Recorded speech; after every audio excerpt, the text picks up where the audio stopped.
Break के बाद स्वागत है आप सभी का। उत्तराखंड के सियासी संकट पर जिस तरीके का फैसला आज विधानसभा के अंदर हुआ है सुप्रीम कोर्ट में, क्या यही फैसला होगा? क्योंकि आज जो चीजें निकलकर सामने आई हैं, हालांकि खुले तौर पर यह नहीं कह सकते अघोषित ये जीत कांग्रेस अपनी मान रही है, इसको घोषणा वो कर रही है। वो कह रही है कि 33 से 34 विधायक उसके साथ है, यानी कि 31 का बहुमत के लिए आंकड़ा चाहिए होता है मौजूदा स्थिति जो विधानसभा की कहती है। और इधर बीजेपी सिमट गई 28 पर। ऐसे में जब सुप्रीम कोर्ट वो लिफाफा खोलेगा उसके अंदर से कितने विधायक निकलेंगे ये तो वक्त बताएगा। लेकिन ये स्थिति बनी है, उत्तराखंड को जो नुकसान हुआ है उसके लिए कौन जिम्मेदार है? क्या जो उत्तराखंड में आज घट रहा है वो आने वाली रणनीति है? क्योंकि बसपा का समर्थन कांग्रेस को देना, बीजेपी से हाथ खींचना, ये बताता है, ये याद दिलाता है बिहार की। जी हां, बिहार में एक मोर्चा बना था, उस मोर्चे में तमाम संगठन एक होकर एक महागठबंधन बना था। क्या ऐसी स्थिति आने वाले समय में उत्तराखंड में देखने को मिल सकती है?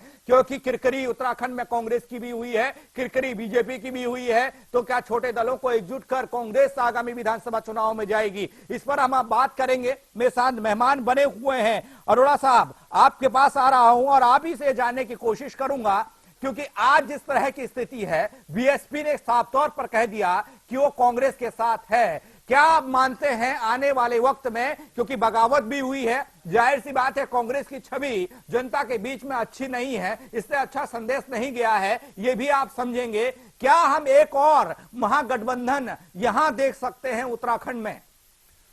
मुझे ऐसा लगता है कि बहन जी ने निर्णय बिल्कुल सही लिया कि बहन जी सत्य का साथ देती आई हैं। उन्होंने यही साथ देते हुए लोकतंत्र की जो हत्या करने की बीजेपी ने कोशिश करी थी उसे निष्फल करने के लिए उन्होंने हमारा साथ दिया और पिछले 4 वर्षों से दे भी रही हैं। और आगे भी हमें लगता है कि ये तो हाईकमान फैसला लेगा कि गठबंधन होगा नहीं होगा, लेकिन मुझे ऐसा लगता है कि आगे चल के दोनों जैसे काम कर रहे हैं ऐसे आगे भी आगामी वर्षों में काम करते रहेंगे। 2017 में उत्तराखंड की सियासत से बस पड़ोस में उत्तराखंड अलग हुआ था उत्तर प्रदेश से। क्या मैं ये समझूं, क्या दर्शक ये समझे, ये पटकथा लिखी जा रही है उत्तर प्रदेश चुनाव की भी, क्योंकि वहां पर बसपा की स्थिति ठीक नहीं है, कांग्रेस की स्थिति ठीक नहीं है। उत्तराखंड में बीएसपी कांग्रेस का साथ देकर क्या यह दिखाना चाहती है कि आने वाले विधानसभा चुनाव 2017 में उत्तर प्रदेश में भी कांग्रेस बीएसपी एक साथ चुनाव लड़ेगी? ये तो भविष्य के गर्भ में है कि ऐसा क्या होता है या नहीं, लेकिन हाँ कांग्रेस बहुत मजबूत है और 2017 में आप देखिएगा कांग्रेस कम से कम 100 सीटें लेके सत्ता जिसकी भी सरकार बनेगी कांग्रेस के बिना नहीं बन पाएगी, क्योंकि सपा की हालत बहुत खराब है, बसपा की हालत खराब है। भाजपा तो बिल्कुल आप देख रहे हैं किस तरीके से लोकप्रियता खो चुकी है और मुझे पूरी उम्मीद है कि कांग्रेस 100+ जाएगी। ये हमारा विश्वास भी है और कार्यकर्ता पूरी उम्मीद के साथ तय कर रहे हैं। अग्रवाल साहब, आपके पास आ रहा हूं, बहुत समय से आप इंतजार कर रहे हैं सवाल का। सवाल यही है कि आपने बीएसपी को समर्थन करने की बात कही थी, पंचायत चुनाव हरिद्वार की बात हो रही है, और साफ तौर पर आपने खुला समर्थन देने की बात कही थी, लेकिन बसपा ने नकार दिया। अब इसको किस तरीके से समझा जाए? क्या आप भी यही रणनीति बना रहे थे कि बीएसपी उनके साथ हो जाएगी तो 2 विधायक उत्तराखंड में मिल जाएंगे? शायद यही उत्तर प्रदेश में कहानी दोहराई जाएगी। उत्तर प्रदेश में कहानी नहीं दोहराई जाने वाली है। भाजपा अपने बल पर चुनाव लड़ेगी और निश्चित रूप से इस बार सरकार भाजपा बनाने वाली है। कांग्रेस 100 की बात कर रही है, 50 का भी आंकड़ा छूने वाली नहीं है, अभी 25 का भी आंकड़ा छूने की स्थिति है नहीं। मतलब नेता ही नाराज हो गया, उसका नाम मुख्यमंत्री पद के लिए प्रस्तावित कर दिया उसके विचारक ने, प्रशांत किशोर ने। तो राहुल भैया नाराज हो गए कि हमारा नाम मुख्यमंत्री पद के लिए क्यों ले दिया। जिसके नेता में इतना साहस नहीं है कि वो उसका नेतृत्व कर सके तो कैसे वो सरकार बनाने की बात? राहुल गांधी सम्मान्य प्रधानमंत्री पद के उम्मीदवार। अग्रवाल जी के लिए सवाल और है, अग्रवाल जी के लिए सवाल और है। मुख्यमंत्री पद में 2019 में प्रधानमंत्री होंगे, ठीक है, आपके मुख्यमंत्री भी, आपके प्रधानमंत्री भी आके, लेकिन जनता 2019 हमारी अग्रवाल साहब, जनता ने दिखा दिया। आने वाला ठीक है, किसका नंबर आए किसका ना आए। लेकिन अग्रवाल साहब, जिस तरह की स्थिति उत्तराखंड में देखने को मिली, अभी हम अरोड़ा जी को भी सुन रहे थे, इन्होंने भी कहा कि जिस तरह की स्थिति जो बनी वो बीजेपी ने बनाई, और बीजेपी को यह लगा कि जो बगावत करने वाले लोग थे, थोड़ा सा उनके अंदर गुस्सा था, थोड़ा सा कांग्रेस से वो गुस्सा थे। और ऐसी स्थिति में हमने खुलकर यह देखा भी कि बीजेपी के तमाम नेता उन बागियों का साथ दे रहे थे, उनके साथ थे, तमाम जगहों पर उन्हें ठहराया भी गया। क्या यह समझा जाए कि बागियों के बल पर बीजेपी उछल रही थी, और यहां पर अगर बागी आज वोट करते तो शायद विधानसभा के अंदर स्थिति कुछ और होती? अग्रवाल साहब, अभी आप लोग जल्दी कर रहे हैं। अभी जल्दी तो आपने की अग्रवाल साहब। सुनिए, अभी निलंबन है उनका, केवल अभी निष्कासित नहीं हुए हैं। अभी वो विधानसभा के सदस्य निलंबित हैं। अभी हाईकोर्ट का उस पर निर्णय आना है। हाईकोर्ट का फैसला आ गया। हाईकोर्ट का अस्थायी फैसला है, 12 तारीख को फैसला आएगा, उस 12 तारीख के बाद सुप्रीम कोर्ट में फैसला जाएगा, तब सुप्रीम कोर्ट अपना लिफाफा खोल के तय करेगा कि वहां क्या राजनीतिक परिस्थिति है। केवल भाजपा की तो बागियों का लिफाफा तो गया नहीं है, भाजपा का लिफाफा नहीं, भाजपा का निर्णय नैनीताल हाईकोर्ट से आने वाला है 12 तारीख को। अभी आएगा कि उनको गलत तरीके से निलंबित किया गया, उनको केवल ये दांवपेच के लिए निलंबित किया गया, जिससे कि जो सरकार कांग्रेस है वो बगावत करे तो कांग्रेस नहीं। मैं ये कहना चाह रहा हूं अग्रवाल साहब, क्या कांग्रेस से जो लोग बगावत किए हैं और जो लोगों ने बगावत की है वो बीजेपी उनको अपना रही है क्या? बीजेपी ने अपनाना की बात तो बाद में आनी थी, पहले तो फ्लोर टेस्ट होना था ना। नहीं, ये फ्लोर टेस्ट नहीं हुआ।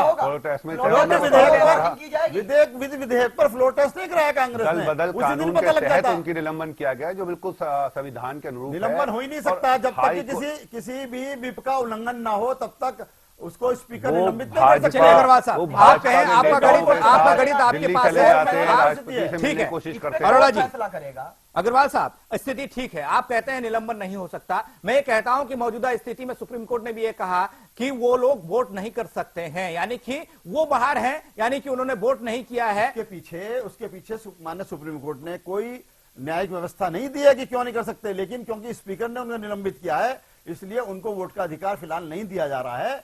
और ठीक है ना, नहीं है तो इसका मतलब लेकिन अगर उनको निलंबित नहीं माना माननीय कोर्ट ने जी, अंतिम फैसले पर निलंबित नहीं माना, तो कांग्रेस तो स्वतः ही माइनस में आ जाएगी। तो क्या फिर से प्रोटेस्ट आ जाएगी? क्या फिर से परिणाम बदल जाएगा? आप उम्मीद लगा के बैठे हैं कि वो आपके पक्ष में खड़े होंगे? नहीं, मैं यही जानना चाह रहा हूं अग्रवाल साहब आपसे कि परिणाम बदलने वाली बात आप अभी भी कर रहे हैं और इससे पहले भी आप कर रहे थे। क्या कांग्रेस के बागी विधायक आपके साथ हैं या नहीं हैं? फिर दूसरा सवाल मेरा होगा, ये तो फ्लोर टेस्ट जब दोबारा सरकार बनेगी उस पर जब फिर वो राज्यपाल महोदय कहेंगे अपना बहुमत सिद्ध करने के लिए, ठीक है, तो आप बहुमत कोई सरकार करने के लिए जाएंगे, चाहे वो सरकार हरीश रावत जी की बने, चाहे वो कोई नहीं। मौजूदा स्थिति में तो हरीश रावत जी की सरकार बन रही है, फिलहाल तो राष्ट्रपति शासन ही है ना। नहीं, मौजूदा स्थिति में तो अगर सुप्रीम कोर्ट का लिफाफा खोलता है, सुप्रीम कोर्ट लिफाफा खोलेगा तो उसके अंदर से जो आंकड़े निकलेंगे, जो आंकड़े सूत्र आज बता रहे हैं, अगर यही आंकड़े हुए पर तो क्या हरीश रावत की सरकार बन रही है। आप और मैं नहीं कह सकते माननीय सुप्रीम कोर्ट क्या व्यू लेगा, वो अभी 9 लोगों के बारे में इंतजार करेगा या अपना रिजल्ट डिक्लेयर कर देगा। ये तो माननीय सुप्रीम कोर्ट जो करेगा 12 तारीख को, तब पता लगेगा ना। अग्रवाल साहब, अभी कुछ भी कहना जल्दी है। नहीं, जल्दी जरूर है, थोड़ा सा हम भी जल्दी कर रहे होंगे। आपने भी जिस तरीके से राष्ट्रपति शासन लगाने हमने समीक्षक की भूमिका निभाई है, नहीं, लोकतंत्र के समीक्षक की भूमिका निभाई है, क्योंकि वहां पर नहीं, समीक्षक ये नहीं होता अग्रवाल साहब, समीक्षक ये नहीं होता। आप बोलते हैं समीक्षक की भूमिका निभाई है, जो पहले अगले दिन आप ये समझते हैं अगले दिन फ्लोर टेस्ट है, अगले दिन बहुमत साबित करने का मौका है, उससे एक दिन पहले राष्ट्रपति शासन लग जाता है। ये इंसाफ नहीं होता, ये समीक्षक नहीं करता कभी भी। जब पार्टी पीडीएफ और बीएसपी तो आज साथ में आए हैं ना, उस वक्त तो कांग्रेस की 4 वर्षों से साथ में, 4 वर्षों से साथ में 36 लोग थे, 35 लोग उनके थे ना कांग्रेस, 36 लोग कांग्रेस के थे, 36 में से 9 बागी हो गए, तो कितने बचे?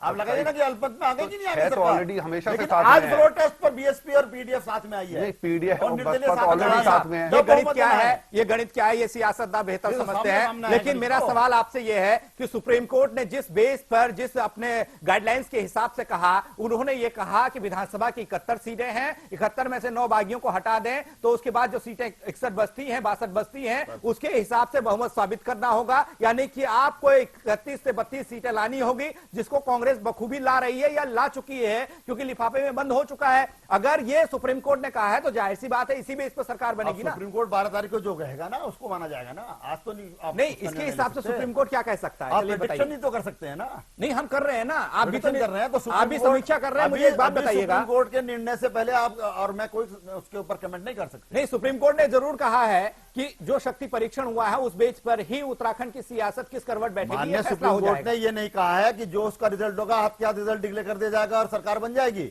उन्होंने कहा कि हमारे पास पर्यवेक्षक अपनी रिपोर्ट देंगे और उस रिपोर्ट के बाद सुप्रीम कोर्ट निर्णय लेगा। वो 9 के बारे में क्या निर्णय लेता है, उसको प्लस करता है या उसको यथास्थिति रखता है। जरा सा इस स्थिति को समझिएगा, जो अग्रवाल साहब कह रहे हैं, मेरे उससे थोड़ा सा परे ये बात जा रही है। जब देश की सर्वोच्च अदालत एक फैसला, एक निर्देश देती है, उसके हिसाब से काम होता है, विधानसभा में शक्ति परीक्षण होता है, लेकिन बीजेपी कुछ इस तरह का जवाब जो अग्रवाल साहब दे रहे हैं उसमें कुछ समझ नहीं आ रहा है।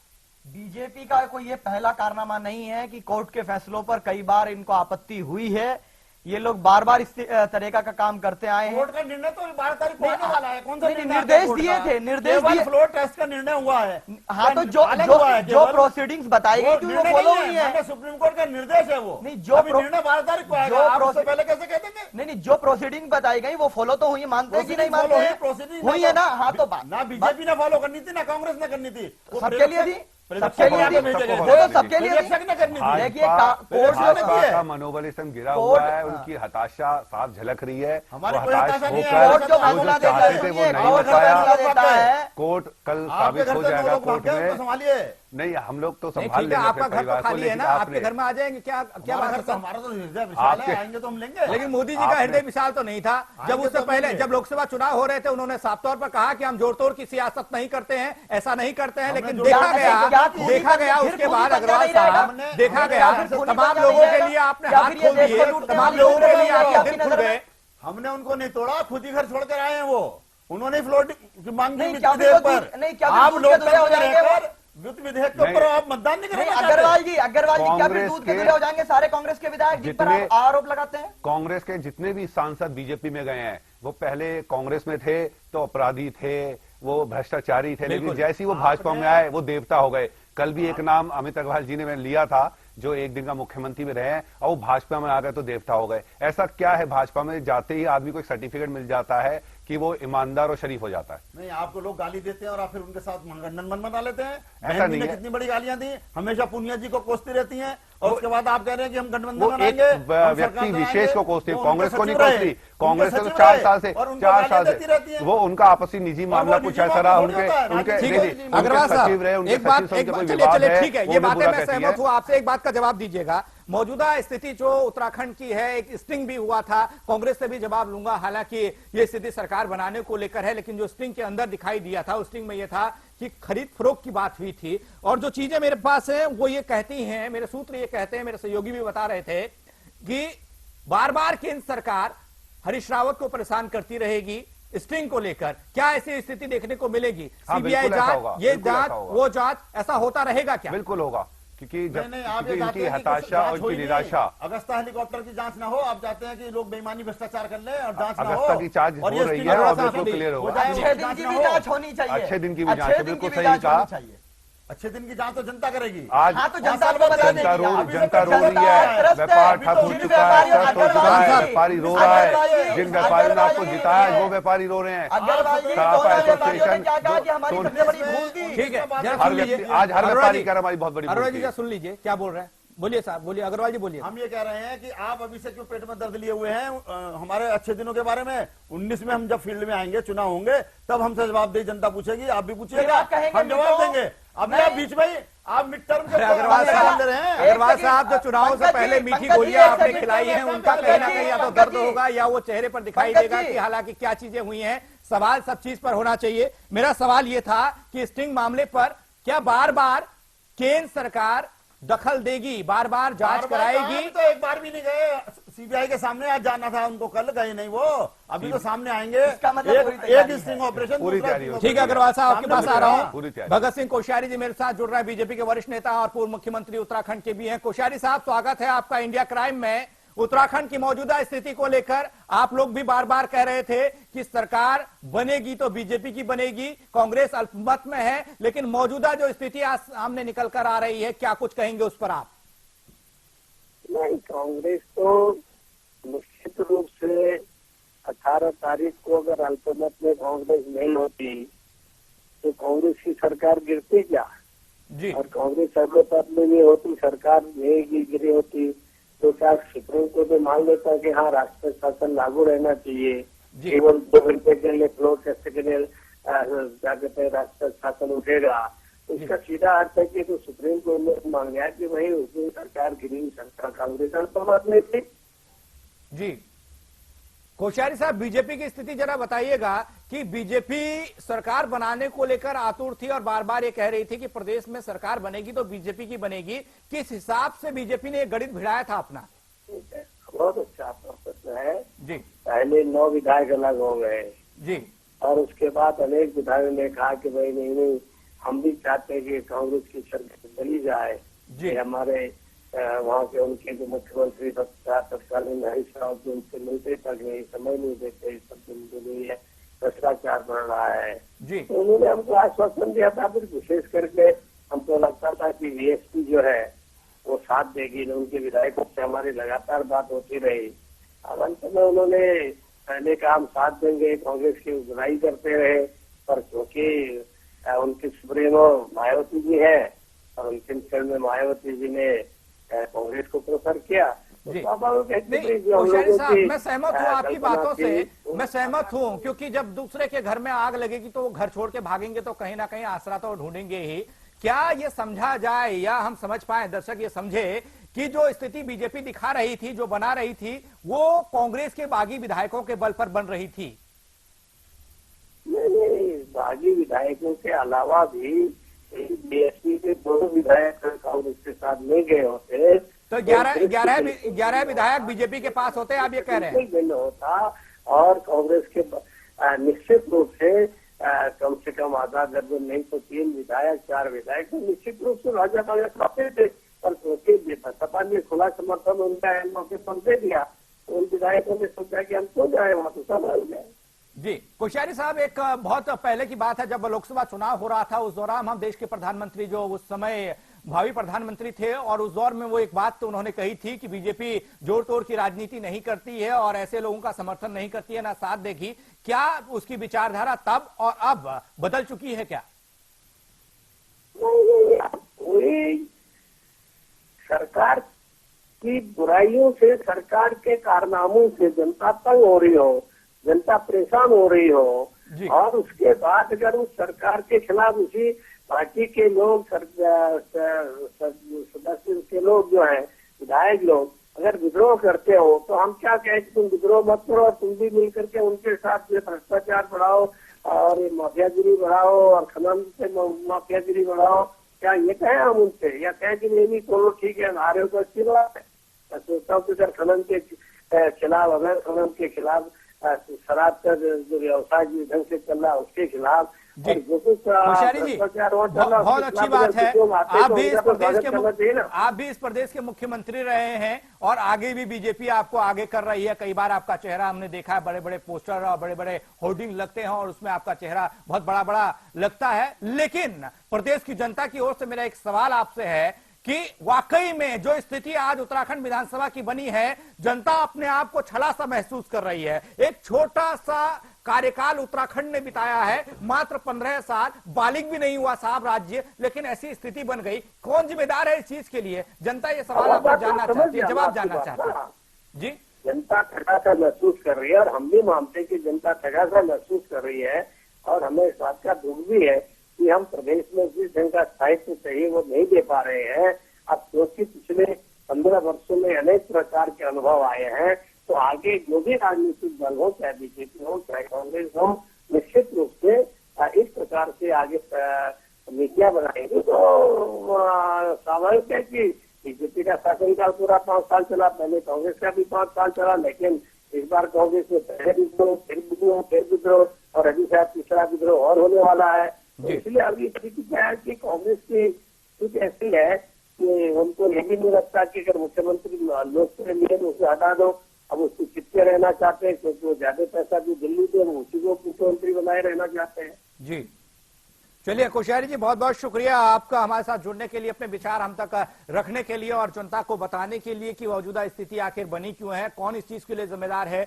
आखिर जनता जानना भी चाहती है कि प्रदेश के जो वरिष्ठ नेता हैं, पूर्व मुख्यमंत्री हैं, उनकी सोच प्रदेश को लेकर क्या है। अरोड़ा साहब, आपके पास आ रहा हूं। अब मौजूदा स्थिति में अगर सरकार बन जाती है, मेरे पास समय बहुत कम है, अगर सरकार बन जाती है तो असमंजस की स्थिति कांग्रेस के अंदर भी होगी। किसे मंत्री बनाया जाए, किसे मंत्री पद दिया जाए, उसकी छवि पर भी ध्यान देंगे आप, चरित्र भी देखेंगे, चेहरा भी देखेंगे, चाल भी देखेंगे, क्योंकि इससे पहले आपने देख लिया है तमाम लोगों को आपने कैबिनेट मंत्री बनाया और उन्हीं ने बगावत कर ली।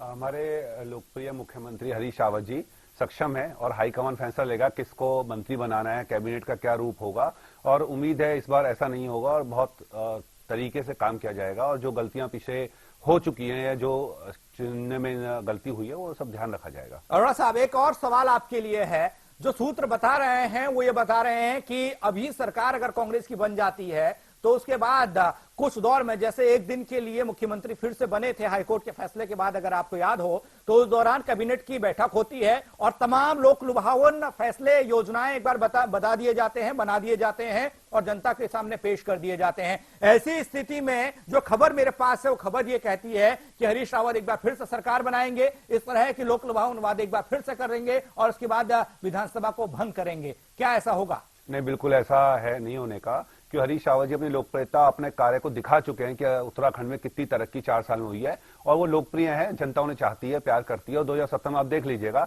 दोबारा से फैसला आएगा, उन्हीं के पक्ष में आएगा। और वो ऐसी 9 लोग क्यों छोड़ के जाते हैं? 9 लोग अपनी स्वार्थ में और किसके लुभाव में आके आप में नहीं, जो प्रदेश में घट रहा है, जो प्रदेश को खोखला किया जा रहा है, खनन, उन्होंने आवाज उठाई तो दबाने की कोशिश उठाई है सरकार के खिलाफ। ऐसा नहीं है, आप कह रहे हैं लोकप्रियता, नहीं, बिल्कुल ऐसा नहीं है। नहीं, उनके मन में एक स्वार्थ है। जब से विजय बहुगुणा जी मुख्यमंत्री पद से हटे हैं, तब से ही विजय बहुगुणा जी मुख्यमंत्री पद से हटे हैं, तब से ही वो बेचैन थे दोबारा से मुख्यमंत्री बनने के लिए, जबकि कांग्रेस हाईकमान ने उन्हें साफ मना कर दिया था। तो इस वजह से इतिहास कोई बहुत छोटा इतिहास नहीं है। उनके पिताजी भी उत्तर प्रदेश के मुख्यमंत्री रह चुके हैं, बिल्कुल रहे हैं, इंदिरा जी के बहुत निकट रह चुके हैं, बिल्कुल। उसके बाद उन्होंने भी चुनौती दी थी और उसके बाद उन्होंने भी पार्टी अलग बनाई थी अपनी, बिल्कुल। उसके बाद हिम्मत, उनकी बहन, उनके परिवार का यही इतिहास रहा है, उनके परिवार का इतिहास रहा है, उनके परिवार का इतिहास रहा है। कांग्रेस ने हमेशा उन्हें सम्मान दिया। अब रीता जी को, रीता जी भी सपा से मेयर रही है, एक स्थान है, उनका एक वजूद है अपना, लेकिन चुनौती दी है। शायद उनके परिवार में ही है कि चलता रहा। मेरे पास समय का बहुत अभाव है और मैं अंतिम प्रतिक्रिया आप सभी से ले रहा हूं। अग्रवाल साहब, ऐसी स्थिति अगर आती है, बीजेपी को सरकार बनाने का मौका मिलता है, जो सुप्रीम कोर्ट अगर कहेगा, ये तो सुप्रीम कोर्ट कहेगा, यानी कि आपने पहले ही ये कह चुके हैं, आपके फैसले का इंतजार आपको भी करना होगा, मुझे भी करना होगा, जनता को भी करना होगा। ऐसी स्थिति में बगावत करने वाले लोग अगर वोटिंग में शामिल होते हैं, आपके साथ आ जाते हैं, तो क्या आपके अंदर असमंजस की स्थिति नहीं बनेगी? क्योंकि आप लोग 9 लोगों को बाहर से ले रहे हैं और वो 9 लोग हैं जिनके पास, जिनमें से कई ऐसे हैं जो कैबिनेट मंत्री रहे हैं। ऐसे में जो बीजेपी के कार्यकर्ता है, जमीनी स्तर से काम बीजेपी लिए कर रहे हैं, क्या कलह बीजेपी में नहीं होगी? कोई कलह नहीं होगी। हरसिंह सिंह रावत पहले बीजेपी में थे, मेरे साथ विधायक रह चुके उत्तर प्रदेश में, वो बीजेपी से ही छोड़कर नहीं एक गए थे। अग्रवाल साहब, दिल्ली में हमने चुनाव के दौरान देखा था, आपने पैरासूट सीएम उम्मीदवार किरण बेदी को उतारकर वो चीजें देखी थी। अग्रवाल साहब प्लीज, अग्रवाल साहब को सवाल करने दें। नहीं, उनके माध्यम से नहीं हुआ। बहुगुणा जी तो बहुत पुराने कांग्रेसी परिवार है। ठीक है, बीजेपी के बारे में बताइए। उन्होंने हरीश रावत का साथ छोड़ा है, बहुगुणा जी के, ठीक है, इंदिरा जी का साथ छोड़ चुके। अभी अग्रवाल जी, समय नहीं है मेरे पास। अग्रवाल जी, इस बात का जवाब दीजिएगा। अग्रवाल जी प्लीज हमारे इस बात का जवाब दीजिएगा कि जिस तरह की स्थिति आज आप बनाने जा रहे हैं या बनने जा रही है बीजेपी के परिप्रेक्ष्य से अगर देखा जाए, तो क्या हम ये समझें जो दिल्ली में पैरासूट सीएम उम्मीदवार किरण बेदी को उतारकर बीजेपी को नुकसान हुआ है, ऐसी स्थिति में ये ना समझें कि उत्तराखंड में बीजेपी को नुकसान होगा इससे? उत्तराखंड में कोई पैरासूट उम्मीदवार नहीं आने वाला है। जो जब टिकट बांटने की बारी आएगी तो क्या ये 9 बागी विधायकों का तवज्जो नहीं देंगे? नेतृत्व दिया जाएगा और 28 हमारे विधायक हैं। निश्चित रूप से सरकार अगर बनाने का निर्णय पार्टी का हाईकमान लेता है तो बाहर से समर्थन तो हमको लेना ही पड़ेगा, तभी बना पाएंगे हम। बाहर से समर्थन ले या समर्थन ले, लेकिन कहीं ना कहीं जगह उनको देनी पड़ेगी। अदाना साहब, आपके पास आ रहा हूं, अंतिम प्रतिक्रिया आपकी चाहता हूं। मौजूदा स्थिति में बीएसपी बीजेपी के साथ नहीं है, ठुकरा दिया उन्होंने। जो समर्थन बीजेपी ने किया था पंचायत चुनाव हरिद्वार में, कांग्रेस के साथ दिखाई दे रही है। क्या ये समझा जाए कि आने वाले समय में बीएसपी एक रणनीति बना रही है, उत्तर प्रदेश को लेकर भी मायावती ये सोच रही है कि उत्तर प्रदेश में भी एक ऐसा गठबंधन बनेगा जहां पर बीएसपी कांग्रेस एक साथ चुनाव लड़ने जा रही हैं? ये बहन जी अच्छी तरह समझती हैं, वो जो भी निर्णय लेगी वो सबको मानना होगा। लेकिन मैं एक बात जरूर कहूंगा, अगर कहीं उत्तर प्रदेश में वोट है तो बहन जी के पास है और किसी पार्टी के पास ऐसी वोट नहीं है। और बहन जी के पास जितना वोट है किसी पार्टी के पास नहीं है, उसके दम पर ही चुनाव लड़ा जाएगा। ठीक है चौहान साहब, अंतिम प्रतिक्रिया आपकी चाहता हूं। जिस तरह की सियासी खिचड़ी उत्तराखंड में पकी है, ऐसी आगे ना पके और आप लोगों की सोच, जो लोग आपको सुनते हैं या आप जिनके बारे में बताते हैं, तो उससे यह मालूम पड़ता है कि आप देश की सियासत के बारे में ज्यादा समझते हैं और उसको सोचते हैं और लोगों के बीच में पेश करते हैं, क्योंकि आप नए तरीके से एक नए क्लेवर के साथ लोगों के बीच में प्रेजेंट कर रहे हैं अपने आप को। ऐसी स्थिति ना बने, इसके लिए क्या करना चाहिए? सबसे पहले तो दोनों पॉलिटिकल पार्टीज को माफी मांगनी चाहिए उत्तराखंड की जनता से।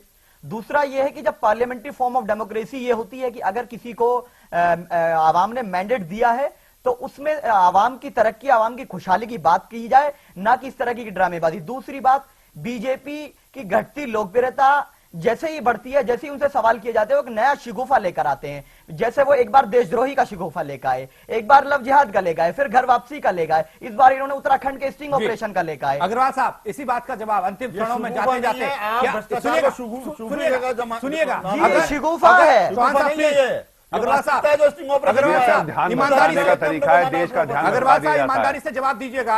एक चौहान साहब ने जो बात कही है, प्रदेश की जनता को नुकसान जरूर हुआ है, आघात हुआ है, और यह आघात बहुत तगड़ा आघात हुआ है। अगर ऐसी स्थिति आती है, क्या बीजेपी ये कहेगी कि आगे से ऐसा नहीं होगा साहब, आप हमारे साथ खड़े रहिए, माफी मांगेगी या बीजेपी? प्रदेश की जनता का जो नुकसान भ्रष्टाचार और वहां खनन से हो रहा है, वो तैयार नहीं है बीजेपी, तैयार नहीं है। अरोड़ा साहब,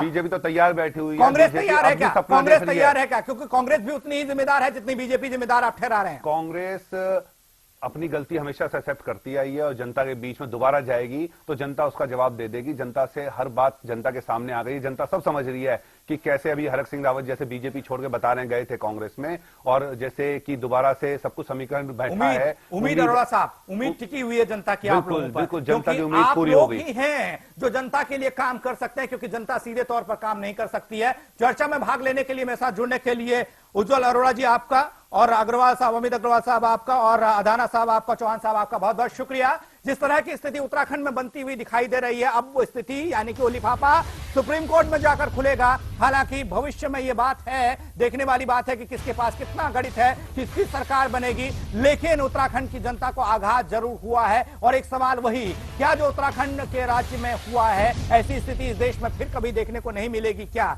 सीधा सवाल में फिलहाल इतना ही, आप बने रहिए हमारे साथ।